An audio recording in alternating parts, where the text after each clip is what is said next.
द्यायचा. ज्याच्या मागे दुसरी स्त्री असते तो यशस्वी होतो. मग मला प्रश्न पडला की यशस्वी झाल्याशिवाय तर मुलीचा बाप आपल्या मुलीचा हात मुलाच्या हातात देतच नाही. मुलगा जर यशस्वी नसेल तर बाप मुलीचा हात आपल्या नवरदेवाच्या हातात देतो नाही. मुलाला अगोदरच यशस्वी व्हावं लागतं, मग ते हात मिळतो. पॉइंट आहे ना. आणि दुसरी गोष्ट, महिलांना चांगला नवरा मिळावा म्हणून ते हरतालिका शिवरात्री भरपूर असतात. पुरुषाला चांगली बायको मिळावं लागेल म्हणून काय करावं लागतं माहितीये का? MPS, UPS, CT, TT. खरं सांगा, अन्याय आहे का नाही आमच्या? ताई कसं असतं, कवी संमेलन आहे असं बोलावं लागतं. का बोलावं लागतं माहितीये का? ज्यांना आपण थेट विरोध करू शकत नाहीत त्यांच्यावर व्यंग तयार करावं लागतं आणि हसावं लागतं. एक झुरळ मारत होतो. झुरळ म्हणाला त्या माणसाला, मला माहित तू मला का मारायला असतं, का तुझी बायको तुला भेट नाही पण मला भेटे म्हणून तू मारायला. चला, खूप छान वाटलं. हसत राहा. ओळीपासून सुरुवात करतो बघा माझ्या. शक्य होईल तेवढे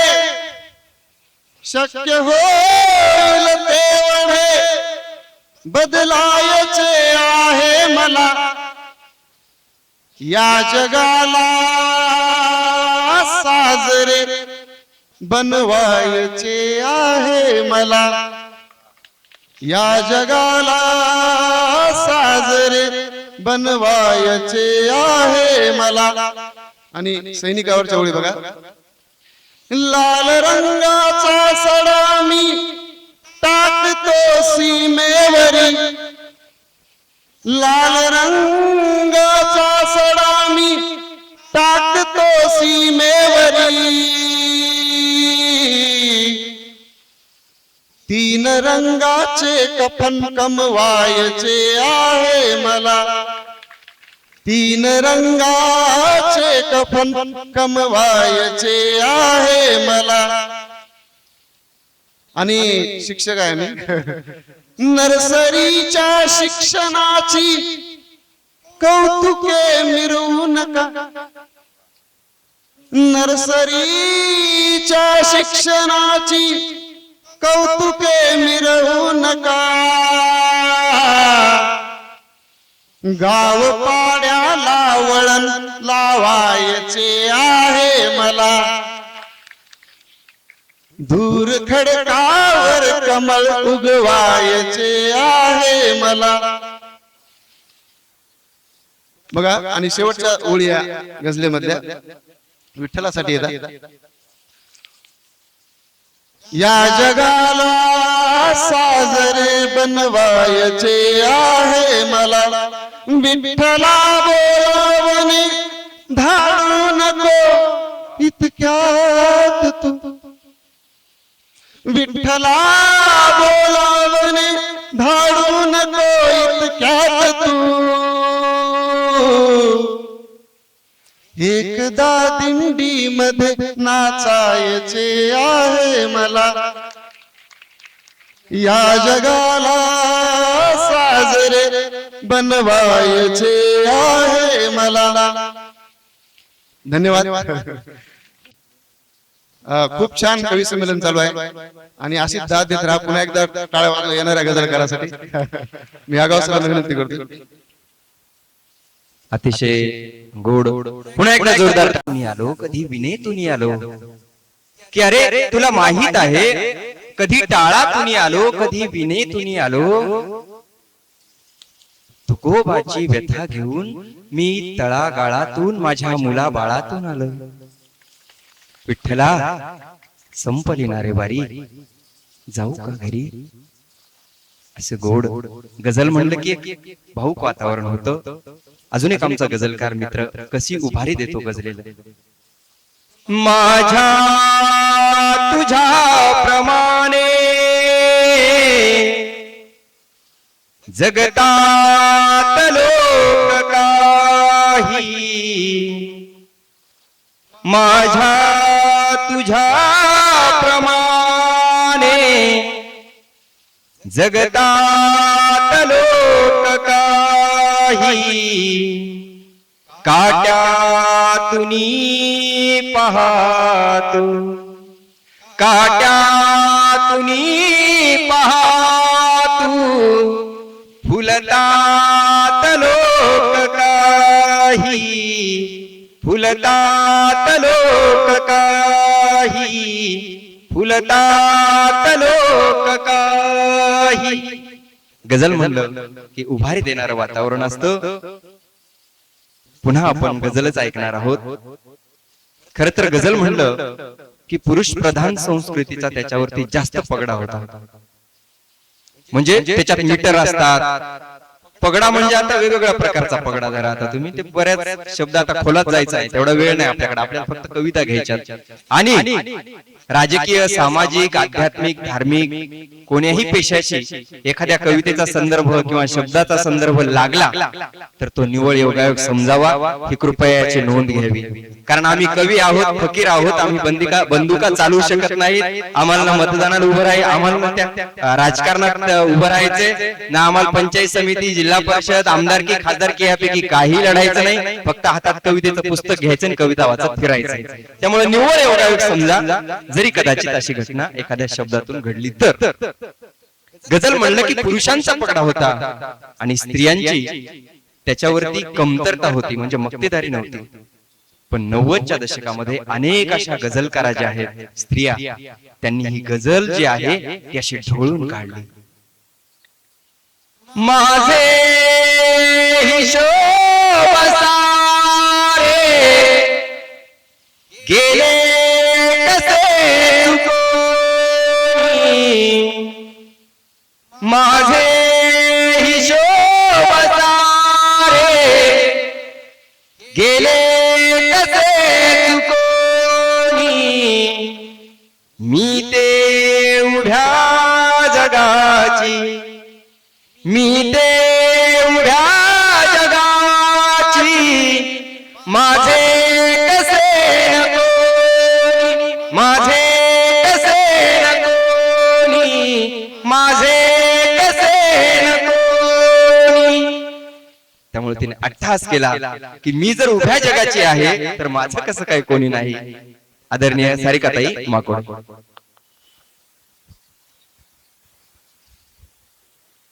सर्वांना नमस्कार. सगळ्यांनी बोलून झाले, मी काही फार बोलणार नाही, डायरेक्ट गझल.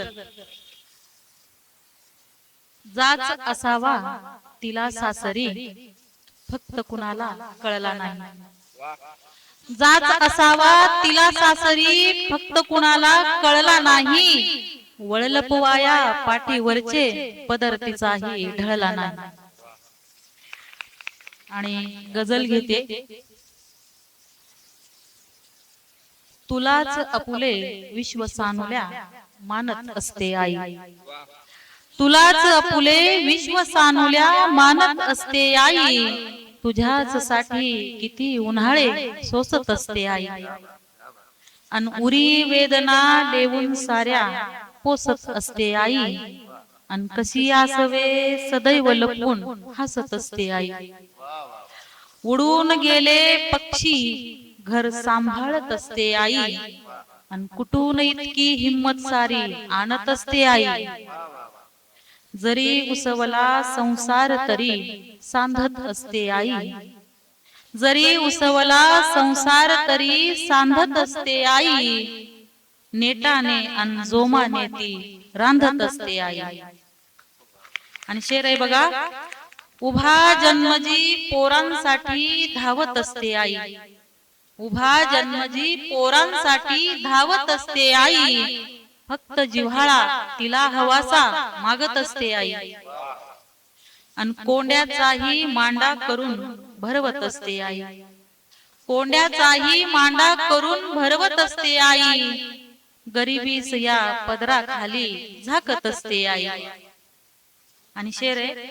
जगणे आपले सुंदर करण्या राबत असते आई. जगणे आपले सुंदर करण्या राबत असते आई. पण ती समान घरभर साऱ्या तेवत असते आई. आणि तुलाच फुले विश्वसानुल्या मानत असते आई. आणि तुझ्याच साठी किती उन्हाळे सोसत असते आई. धन्यवाद. मनापासून धन्यवाद. आईविषयी जेवढं लिहावं जितकं लिहावं तितकं कमी आहे. म्हणजे अनेक कवींनी तर असं वर्णन केलंय की काळजाची शाही पान जरी केलं तरी आईचं वर्णन पूर्ण होणार नाही. कारण आई ही असा एक घटक आहे की ती विश्व निर्माण करणारा घटक आहे. त्यामुळं सुख दुःख माया ममता ह्या सगळ्या गोष्टी आईला ब्रह्मदेवाने जन्मजात दिलेल्या आहेत. तुम्ही म्हणता की स्त्रिया लवकर का रडतात भाऊक का होतात, तर ब्रह्मदेवाचं वर्णनच असं आहे की त्यांच्याकडे माया आहे ममता आहे म्हणून तिच्या डोळ्यात लवकर पाणी येतं. अशी आईविषयी लिहू तितकं कमी आहे. पण 2 ओळी सांगतो. विश्वात सांडलो मी आईचा श्वास झाली. विश्वात सांडलो मी आईचा श्वास झाली. नवतो कुठेच जेव्हा नवतो कुठेच जेव्हा आईचा प्राण झाली. आईचा प्राण झाली. आईचा प्राण झाली. असं आईचं जितकं वर्णन आमचे कवी मित्र तर इतकं गोड वर्णन करतो की माझी आई 9 वारीतून 6 वारीत आली.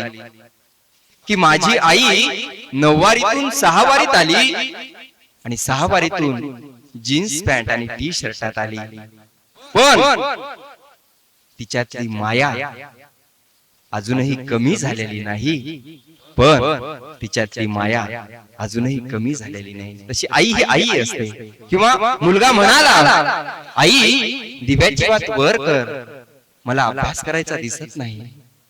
की मुलगा म्हणाला आई दिव्याची वात वर कर मला अभ्यास करायचा दिसत नाही. बाबा म्हणाले अगं दिव्याची वात खाली कर मला झोप लागत नाही.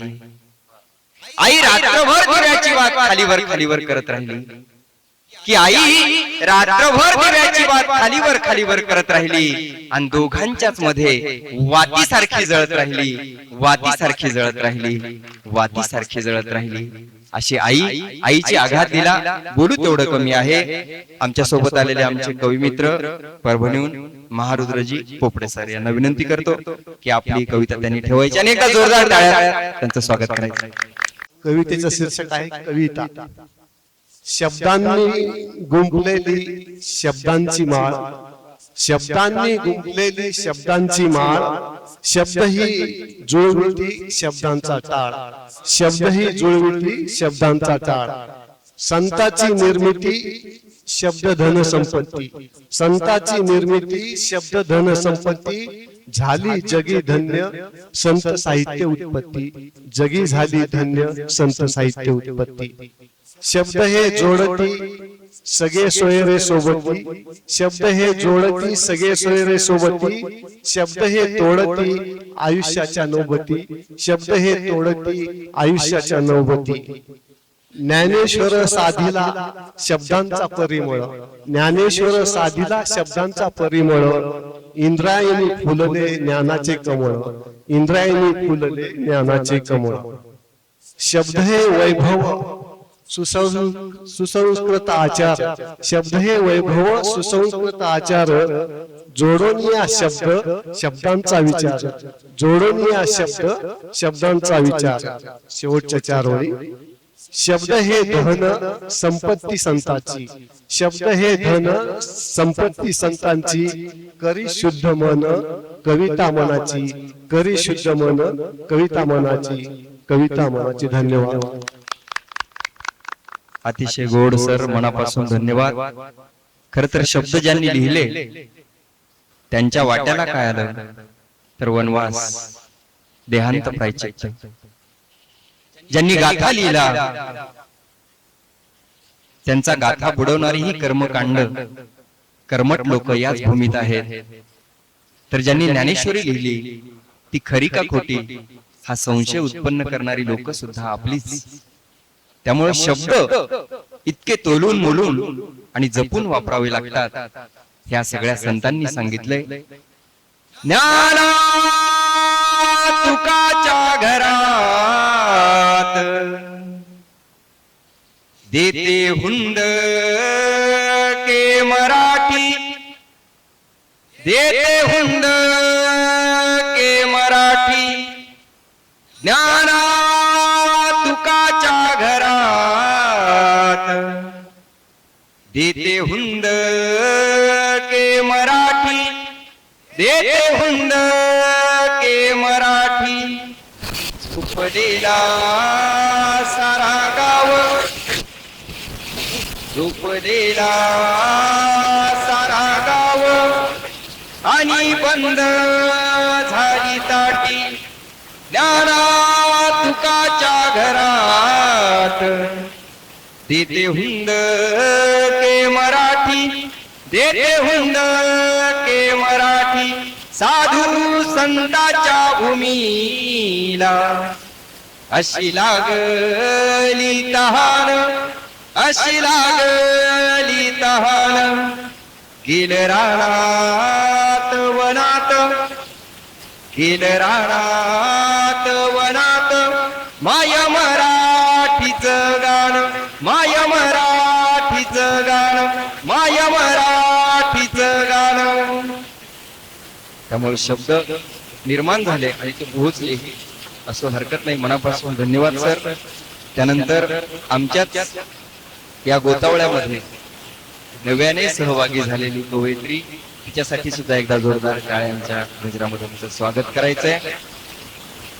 खर तर आता आम्ही पहिल्यांदा तिला ऐकणार आहोत. आम्ही सगळे परिचयाचे म्हणजे एकमेकांच्या परिचयाचे आहोत. अनेक कार्यक्रम एकत्र आम्ही सगळ्यांनी सोबत केलेले आहेत. ती आमच्या समूहामध्ये नव्याने आहे. म्हणजे आता जर आपण उदाहरण द्यायचं झालं तर आता मी कीर्तन करतो, त्यामुळे उदाहरणाची काही कमी नाही आपल्याकडे. कळपामध्ये एखादी गाय चुकून एखाद्या दिवशी दुसऱ्या कळपातली येते, तेव्हा ती सैरभैर होते. तिचं मन रमेल नाही रमणार सांगता येत नाही, कारण तिला तिची ओढ असते ना. तिचा गोतावळा वेगळा असतो, तिचा गणगोत वेगळा असतो. पण या कळपामध्ये नव्याने सहभागी झालेली कवयित्री, ती सुद्धा या कळपात रमावी. इथून पुढे सुद्धा महाराष्ट्रभर तिची जर कविता खरंच हृदयातून आलेली असेल तर आम्ही तिला नक्की महाराष्ट्रभर घेऊन फिरल्याशिवाय राहणार नाही. तर अशी कवयित्री वैष्णवीताई म्हणाला. खरं तर मी तर एवढं म्हणेन की शब्द सह्याद्री प्रतिष्ठान, सह्याद्री म्हणजे खऱ्या कथांचा माझ्या शंभूंच्या चरणांनी जनाडलेला आणि या सह्याद्रीची उंची या प्रतिष्ठानाला देणारा हा सगळा समुदाय खरंच आपल्या सर्वांच्या मनापासून मनापर्यंत कौतुक मी करते. माझा प्रवास हा सलाईन पासून व्यासपीठापर्यंत झालेला आहे, त्यामुळे आपण सर्वजण मला समजून घ्याल एवढी माफक अपेक्षा मी व्यक्त करते. खरं तर बघा, अगाऊ सरांनी प्रत्येक महापुरुषाचं महामातेचं इथे नाव घेतलेलं आहे. परंतु बुद्धी सम्राट विश्वरत्न डॉक्टर भीमराव रामजी आंबेडकर म्हणतात की पुस्तक हातात आलं की मस्तक सुधारतं, सुधारलेलं मस्तक कधी कुणाचं हस्तक होत नाही आणि कधी कुणाचं हस्तक न झालेलं मस्तक कधी कुणापुढे नतमस्तक होत नाही. आणि निश्चितच कुणापुढे हे नतमस्तक न होणारी सगळीच मस्तक आज इथे आहेत, तेव्हा आपल्या सर्वांचे सुद्धा सुस्वागत. दुसरी गोष्ट माझ्या नजरेस आली ती म्हणजे हात तिरंगा. माननीय न्यायालयामध्ये जेव्हा आम्ही बोलतो, मी विधी महाविद्यालयाची विद्यार्थिनी आहे, माननीय न्यायालयामध्ये जेव्हा आम्ही बोलतो तेव्हा खूप छान वाटतं की काळ्या कोटाच्या मध्ये आम्ही सफेदी की चमकार घेऊन फिरतो. लोकांनी एवढंच आम्हाला बदनाम केले ती गोष्ट वेगळी, पण आजही न्याय देणारे वकील, न्याय मिळवून देण्यासाठी झटकणारे वकील आहेत. त्यामुळे तिरंगा त्यासाठी एवढंच म्हणेल, जमाने में मिलेंगे आशिक कई, जमाने में मिलेंगे आशिक कई, मगर वतन से खूबसूरत कोई सनम नहीं होता। सोनों में सिमट कर नोटों में लिपट कर, सोनों में सिमट कर नोटों में लिपट कर मरे हैं कई, मगर तिरंगे से खूबसूरत कोई कफन नहीं होता, तिरंगे से खूबसूरत कोई कफन नहीं होता। आणि सगळ्यात शेवटची गोष्ट ज्याच्या नंतर मी कवितेला लगेच सादरीकरण करणार आहे, ती म्हणजे वारकरी समुदायाची एक दिसलेली मला सारखी गोष्ट, ती म्हणजे तुम्हा सगळ्यांच्या टोप्या।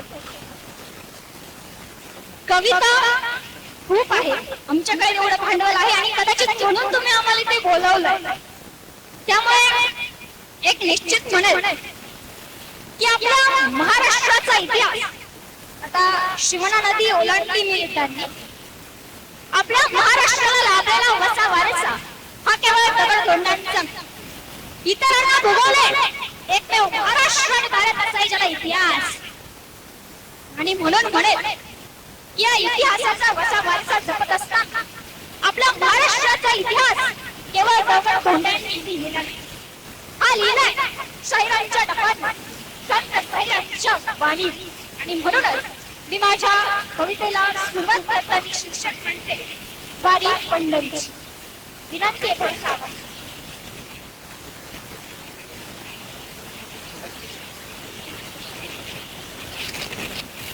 सावळा रंग तुझा त्यात कपाळी चंदनाचा टिळा, अगाऊ सरांसारखं मला गाता येत नाही।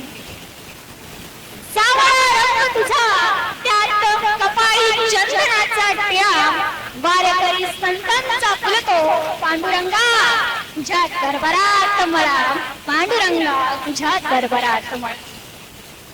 चंद्रभागेच्या तिरी उभी पंढरी, चंद्रभागेच्या तिरी उभी पंढरी, त्यात तू शोभला सावळ्या विटेवरी, त्यात तू शोभला सावळ्या विटेवरी। डोक्यावर तुळस मुखी नामाचा गजर, डोक्यावर तुळस मुखी नामाचा गजर, वारीत चालतो भक्त विसरो मी घरदार, वारीत चालतो भक्त विसरो मी घरदार। टाळ मृदुंगाचा नाद, टाळ मृदुंगाचा नाद, पावला ताल, ज्ञानोबा तुकाराम, ज्ञानोबा तुकाराम, गजर पार, गजर पार। डोळ्यात सुख अश्रू, डोळ्यात सुख अश्रू, ओठांवर हास्य, विठ्ठल भेटी जातो अनोखा नाच, विठ्ठल भेटी जातो अनोखा। तुला नको सोनं चांदी म्हणे नको मोठा थाट, तुला नको सोनं चांदी म्हणे नको मोठा थाट, नाम घेता तुझे सोपे होती जीवनाची वाट, नाम घेता तुझे सोपी होते जीवनाची वाट। पांडुरंग पांडुरंग तुझ्या नावात आम्ही रंग, पांडुरंग पांडुरंग तुझ्या नावात आम्ही रंग। भक्तासाठी म्हणे तू विटेवर उभा ठाकला, भक्तासाठी म्हणे तू विटेवर उभा ठाकला, जात्यावर दळू लागला प्रसूती सुद्धा केली। अरे सांग बाबा विठ्ठला, भक्तासाठी तू किती किती काशी केली। आणि खरं तर शेवटच्या 4 ओळी मांडण्याआधी मी म्हणेन की पांडुरंगाच्या पायाला खळगं पडलं, तर त्यामागे ऐतिहासिक पौराणिक कारण वेगळी असते, पण मला तरी वाटतं की भक्तांनी माठात ठेवून ही खळगी पडली की काय, म्हणून मी शेवटच्या ओळीमध्ये पांडुरंगाला प्रश्न विचारते आहे, काय बा विठ्ठला आता सगळं बरं आहे का? काय बा विठ्ठला आता सगळं बरं आहे का? तुझ्या पायाला खळगं पडलीत म्हणे, खरं आहे का? तुझ्या पायाला खळगं पडलं म्हणे, खरं आहे का? जय जिजाऊ, जय शिवराय, जय श्रीकृष्ण। धन्यवाद मनापासून। एकदा बालाजीला आम्ही गेलो होतो कार्यक्रमात, म्हणून थोडस रोमॅन्टिक कसे वाढले अंतरे दोघांमधले तो धुवा करतो कसे वाढले तो मुले अंतर इतके शोधू आपण जरा मनाला समजावया. बोला नको वाटतो भांड हवे तर बोलू आपण सरल मनाचे पदर जराचे राजा राणी बोलू आपण. आणि नकोच देऊ की राजाचा दोष विचाऱ्या डोळ्यात. नकोच देऊ की राजाचा दोष विचाऱ्या डोळ्यात नाही. या ओढणी काढू आपण.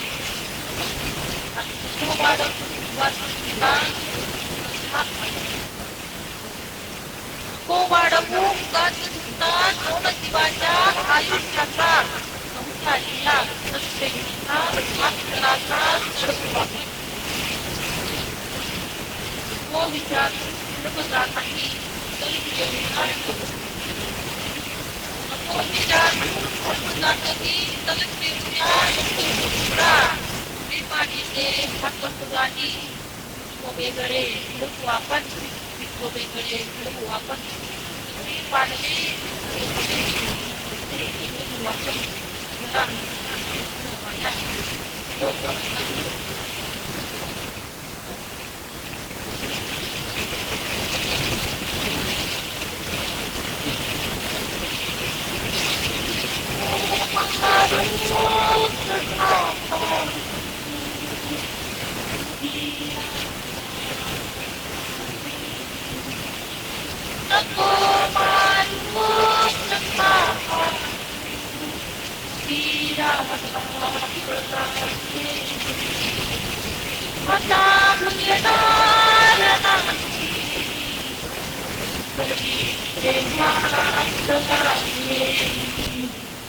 नको मारू सखा पाठू उगी रागात आहे मी. आता भुलणार नाही बघ जरी प्रेमात आहे मी. करावी तू विनवणी किती लाडात आहे मी. करावी तू विनवणी किती लाडात आहे मी. कराचा शोध घ्यावा तू तरी ज्वाळात आहे मी. किती दापामध्ये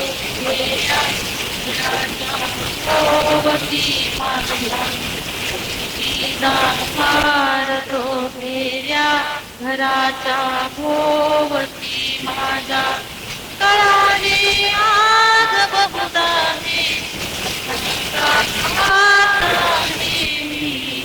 कळाले आज बहुदा गावात आहे मी.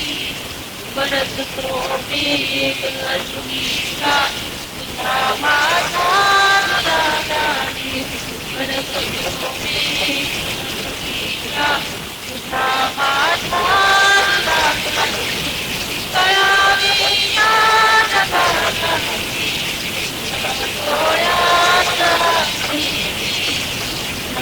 डोळ्यात आहे मी.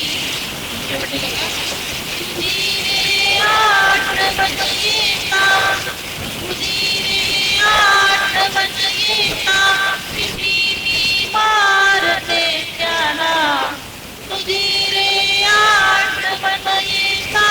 किती मारते त्याला मला ती भात होतो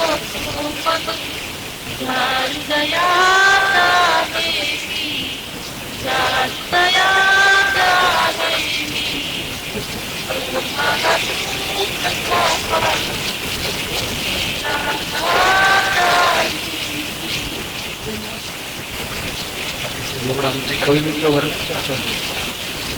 कविता म्हणते अर्पितवाचे गाणे.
थांबवणार नाही. जाशील सोडून मला तर मीही थांबवणार नाही. आणि शपथ तुझ्या प्रेमाची तुला पुन्हा आठवण.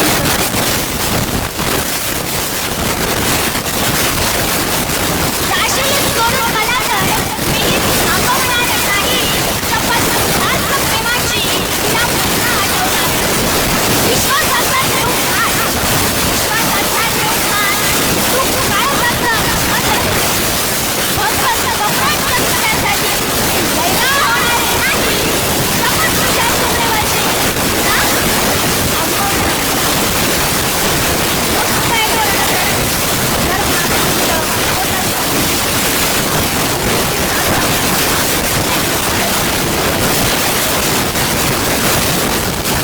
कशाला उगाच राजा काळ्या डोळ्यांचं पाणी. कशाला उगाच राजा काळ्या डोळ्यांचं पाणी. काहीच होणार आता तुझ्याच भगवान शपथ तुझ्याच प्रेमाची तुला पुन्हा आठवणार नाही. जाशील सोडून मला तर मुलगा येतो आणि मुलगा दुसरा है मेरा प्यार मेरा इंतजाम देती.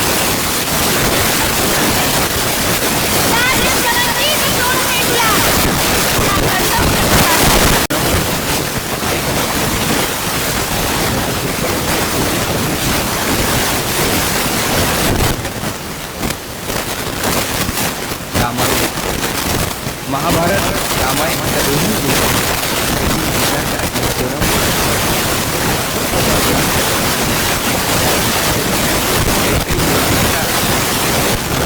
जशा जिजाऊ आदित्य आहे तशा कैकेयी आणि मित्रा आदिल समाजामध्ये हिंद समाजाला आदर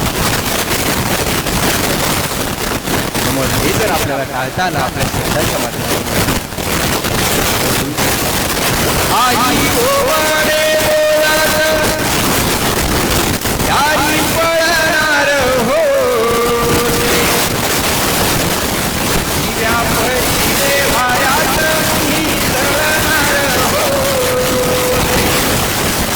कधी फुलाची सावित्री कधी फुलाची सावित्री कधी रमाईची जाई एक नवाई हात मी लिहिणार होते. एक नवाई हात मी लिहिणार होते.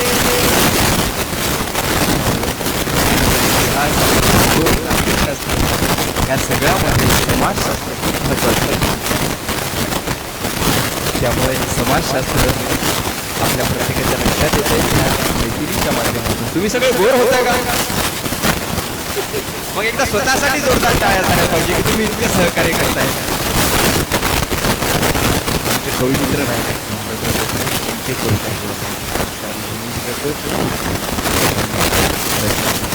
गुप्ता सरांचा आई गोळा करताना त्याबद्दल सुद्धा आपल्या सगळ्या प्रमुखांच्या वतीने स्वागत करतो.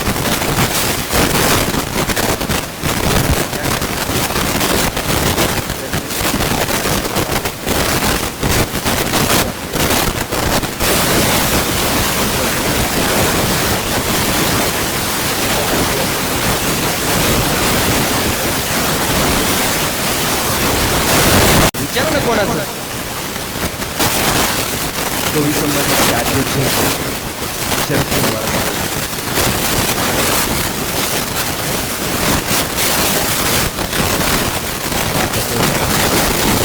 कवी संबंधात युक्ती कोणाकोणाला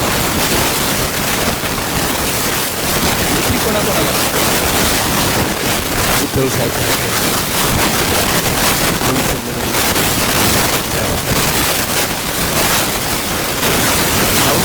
आवाज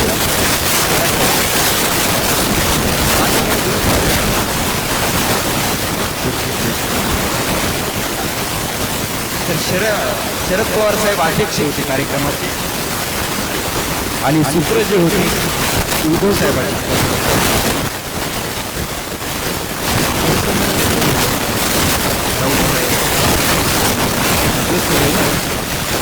राऊत साहेब, फडणवीस साहेब कवी संमेलनामध्ये हे सगळे एकच म्हणलं. म्हणजे अध्यक्ष जरी असले तरी आता सगळ्यात मोठं कोण आहे? पवार साहेबांच्या पुढे बोलायची मला जन्माला अजून आला नाही.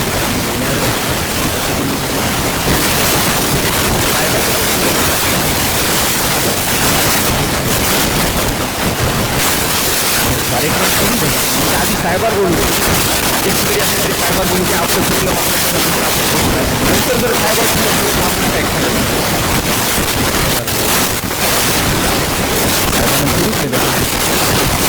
माझे हिशोब सारे गेले कसे चुकवून. आता बरोबर वाटत जुळलं का नाही? बरोबर सांगा. माझे हिशोब सारे गेले कसे चुकवून.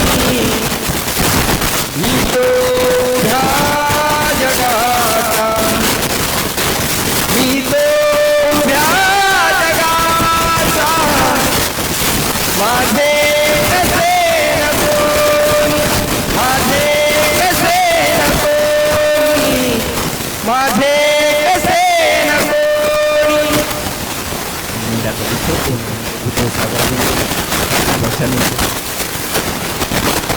एकत्रित सरकार होतं ना त्यांचं, त्यावेळेस ते कवी संमेलन आहे. आता सर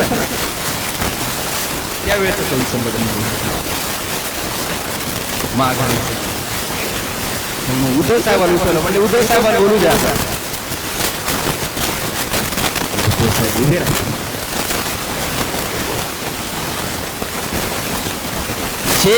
शेवाळ्यात वाटा,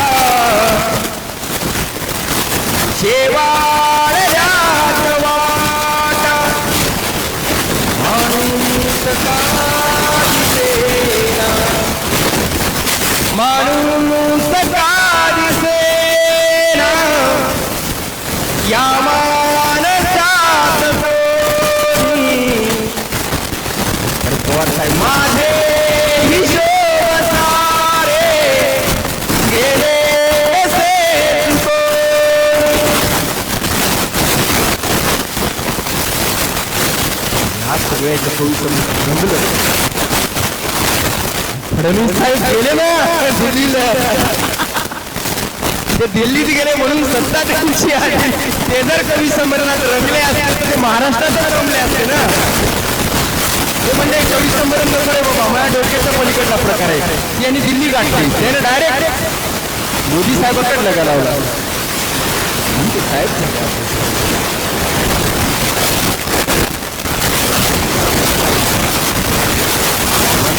पुण्यात कविता सादर केली.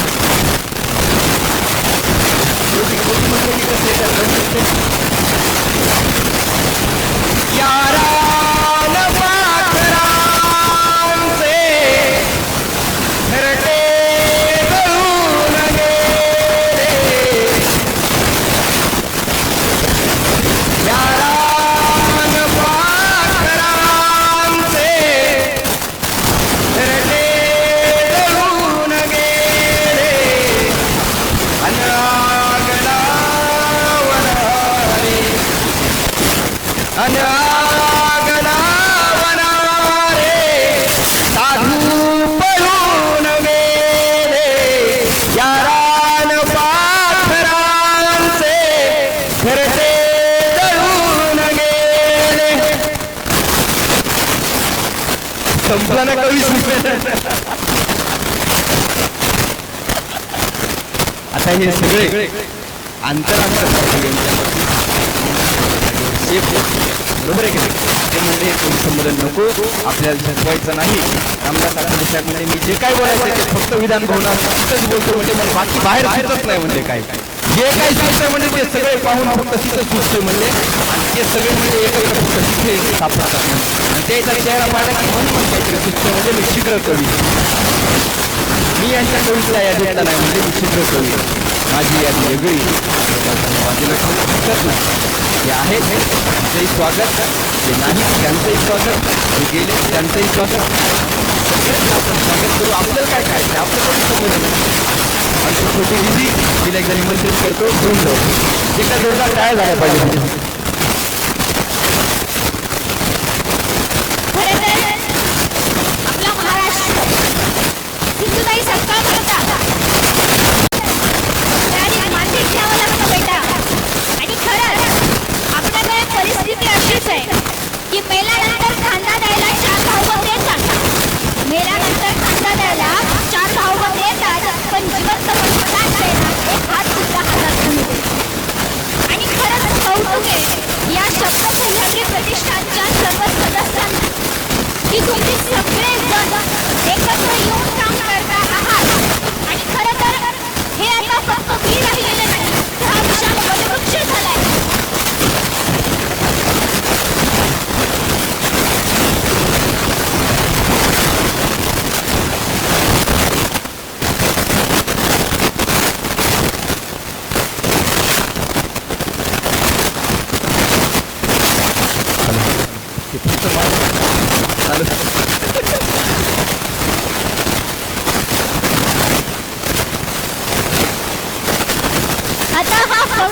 आता हे फक्त एक बीज राहिलेलं नाही, तर त्याचा एक वटवृक्ष झालाय.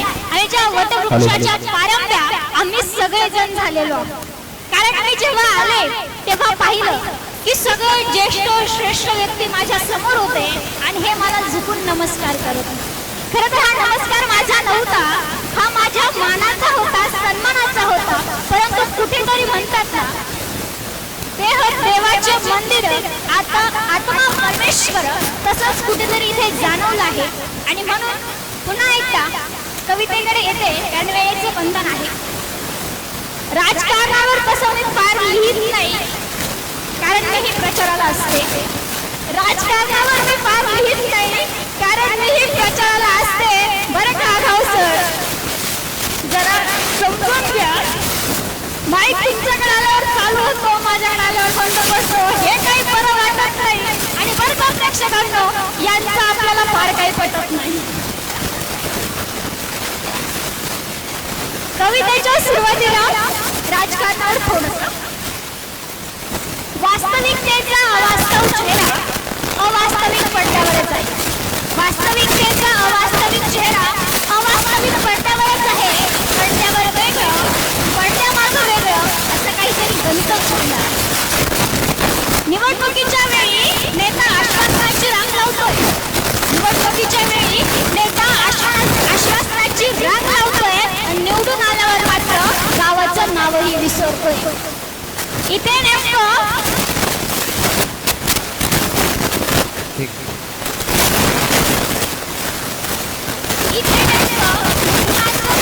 काय दिसतं मला काही कळत नाही. रस्त्याच्या खड्ड्याची खड्ड्यात रस्ते गाडी माझी वळवत नाही. आणि म्हणून म्हणते, राजकारणापासून सामान्य माणसांना जरा अलिप्तच राहावं.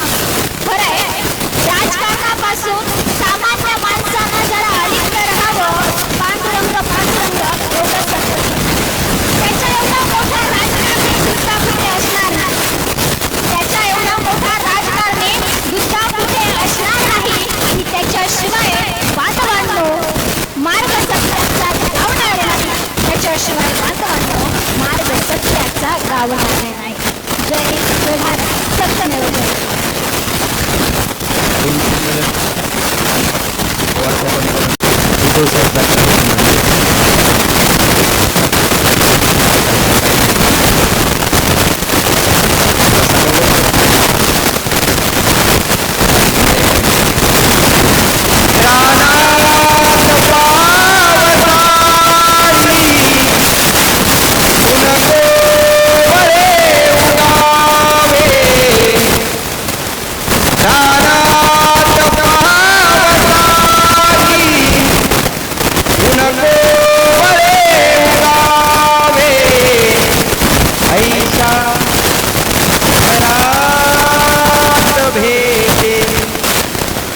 ऐशा भरात भेटे माणूस माणसाला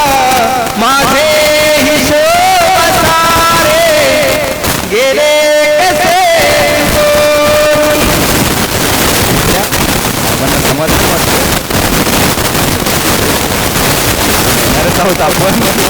एकदा जोरदार टाळ्या झाल्या पाहिजे. भेटतात माणसं. पाऊस पडला की उगवणं पेरणं शेतकऱ्याच्या हातात आहे, उगवून आणणं निसर्गाच्या हातात आहे. तसं दुःख झालं की एकमेकांना एक दुसरा माणूस भेटतो.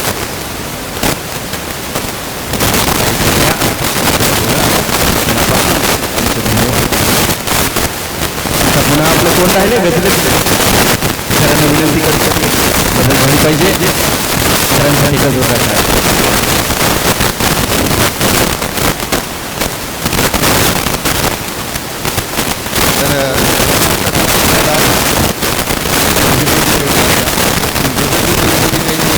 प्रयत्न केला बघा, तुम्हाला आवडते का? एवढी गोडी तुझ्या शब्दात आली पाहिजे, एवढी गोडी तुझ्या शब्दात आली पाहिजे. आज रात्रीच्या पिण्याची सोय झाली पाहिजे. एवढी गोडी तुझ्या शब्दात आली पाहिजे. आज रात्रीच्या पिण्याची सोय झाली पाहिजे. त्यासाठी राहिलो मी जन्मभर जगले. महाराज बाजूला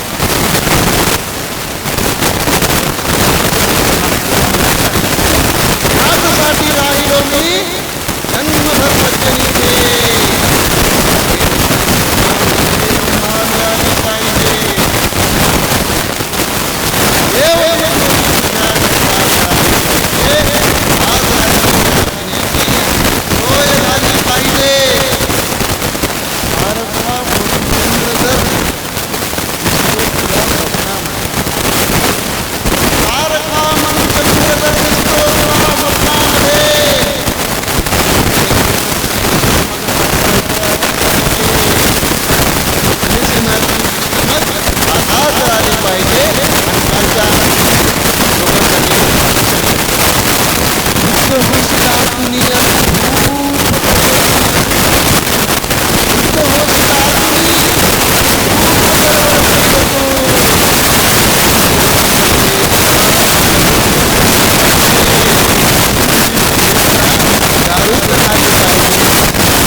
माय माझी मला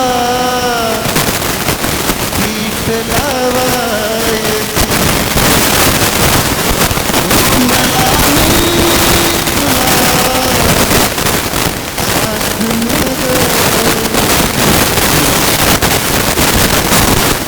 अतिशय गोड नव्याने पुन्हा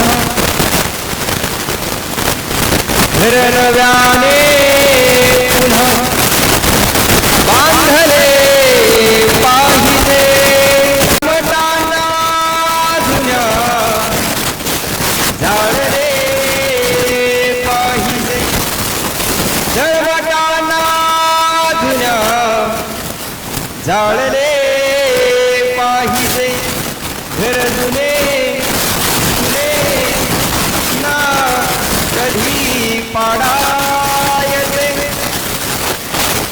घर जुने जुने ना कधी पाडा